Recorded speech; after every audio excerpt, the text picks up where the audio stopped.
I knew from doing my research that this was going to be probably the biggest event that I would ever be involved in my law enforcement career. I have seen people say, well, we've hosted a Super Bowl. We deal with Gasparilla every year, so we should be able to handle this. What makes this national political convention so unique from a law enforcement perspective? Well, it makes it unique because, one, as opposed to a Super Bowl where people are just coming to view the activities, and Gasparilla to a degree, you have various groups with very, very different opinions and viewpoints that are coming here to express those opinions and viewpoints. And then everyone is aware that the majority of the individuals coming to demonstrate will be very peaceful and organized, but there are those individuals that come to these events for the sole purpose of disruption, and those are the individuals that that we are concerned about right now. These conventions historically have necessitated 3,500 to 4,000 police officers to ensure that it's a safe event. Now, we have in the Tampa Police Department just over 1,000. The Sheriff's Office has about 1,200. And then we have our partners in Pinellas County, St. Pete, Clearwater, Lakeland that are going to be coming and assisting us as well. But we will be getting law enforcement resources from as far south as down in the Miami area and then up north as well. Are all of your officers trained for what they might be facing from this element that would be here to try to disrupt? Yes. Everyone is going through lengthy and in-depth crowd management training. Can that training bring an officer to a level that they can withstand what we've seen in terms of the amount of abuse they might be taking based on other events, Chicago recently? We will prepare them for that element that will ratchet it up. That's what they want. Their intent is to provoke the officers. So that is what the heart of what our training is aimed at. At past conventions and at this convention, over time there has developed, an area for protesters to gather, and so they within sight of the convention, Correct. so that their voices can be heard. It's part, I'm sure, of an effort to try to contain things to a certain extent. Recently, we've been reading that Occupy Tampa, for instance, has said we're not going to go there. We're going to do things elsewhere. How do you handle that if the containment doesn't work, where if there's protesters anywhere in the city? How do you handle it? Well, we fully anticipate that there will be individuals that will go outside of the areas that we have marked off so that individuals can peacefully demonstrate, express their viewpoints in a very safe environment, and also be seen and heard by the delegates. We believe that the majority of the individuals will go to those, but we have no doubt that there will be other individuals that will go to separate locations. And we'll deal with that. We're prepared to deal with it. When you say we're prepared, how do you handle a crowd that gets violent? What is the plan? Do you do mass arrests? Do you try to divert the crowd in another direction? Do you try to break it up? What have you learned so far from other police chiefs who've dealt with this? The key is prevention, to prevent anything from becoming violent, to be able to respond very quickly, which is something that we have been doing over the years. That's one of the reasons that our crime has been reduced so dramatically in the city of Tampa, is because there's a sense of urgency. And we will respond to any acts of violence in a very, very quick fashion, surgically remove those individuals so that the rest of the group can continue to demonstrate peacefully.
but our eye is on prevention. Now, we are prepared for the worst, but if we allow it to become violent, then to a degree we have failed. It is our intent to prevent any of the violent activities that have been associated with some of the past conventions. Are there specific tactics you use for prevention? I'm trying to conceive how that would there work. are specific tactics that are used to prevent any violent acts. And, I can't give a 100% guarantee that it won't be because we don't fully know who's coming to demonstrate. But we have the best law enforcement in the nation, and we have trained appropriately. We have trained for the worst, but it is our intent to prevent any violence from occurring. Now, you've got these protesters and a certain number of provocateurs who will be here, and you're going to try to prevent violence with those. And then there's also the big fear of someone seeing this with a larger intent on the terrorist level. Now, you also have to work with the Secret Service in terms of trying to set it up and to prevent anything like that happening. Do you have a lot of contact with the Secret Service? Yes, we have a lot of contact. We had very positive established working relationships with all law enforcement in the Tampa Bay area, and that's one of the elements that has served us well through the years. And probably, if we had to pick out one aspect that will allow us to be successful, it's the past relationships that we have developed, not only with the Secret Service, but with the Florida Department of Law Enforcement, with the FBI. All of those agencies we work as one with, including the Hillsborough County Sheriff's Office, Tampa Police Department, Hillsborough County Sheriff's Office work as one. So those relationships, knowing individuals, knowing what their strengths and their weaknesses are, allows us to prepare for this event with a little bit of an edge on the other locations. You have all of that going on, and we mentioned earlier you still have the city to protect and some other aspects of large gatherings. For instance, you hear rumors that prostitution will go up, that people will come into the city. Do you have special plans, special enforcement, or do you just deal with that as you would on any given day? We do have tactics to deal with that, but for the most part, it's complaint driven. There are those stories that go out about any large-scale event, Super Bowl, those types of things, and we don't see the increase to the degree that it's played up in the media. But we definitely will be prepared. I don't know how to ask this question. How closely do you have your ear to the ground?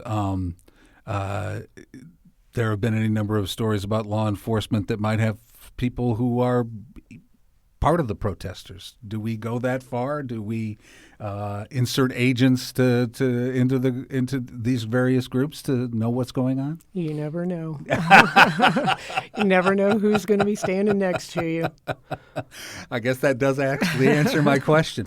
To the citizens of Tampa who are going to be watching this and be excited about it, but also have to think about their day-to-day, is there any special preparations they should be making in terms of how they might respond if they're driving down the road and someone decides to have a flash protest on the Selman and slow traffic down and bring it to a halt? What is a citizen to do in an instance like that? Well, in a particular instance like that, just don't get involved. Let law enforcement take care of any of those issues. And one of the cornerstones, I believe, of our presenting a successful event is the communication. And we have been in constant communication, not only with the citizens in the downtown area and throughout the city of Tampa, but businesses, property managers, to allow them to know exactly what to expect with this coming event. And I like the way that Mayor Buckhorn describes it. He says that Tampa is open for business. It just may not be business as usual. And there may be some slight delays. But we look at this as an incredible opportunity to showcase all that's great about Tampa and the Tampa Bay area, and we are really looking forward to providing a very safe platform so that individuals that come to visit can see how great Tampa is and they can have an enjoyable time. Matt, if there's a problem and you have to arrest a number of people. How do you do that? Where do you put them? We are completely prepared for any incident of mass arrest, but again, we don't expect that.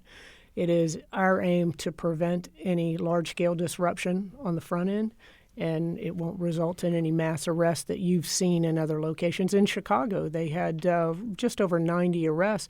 That could describe a Gasparilla event. When you have that many people come together, 90 arrests is a success. Yeah,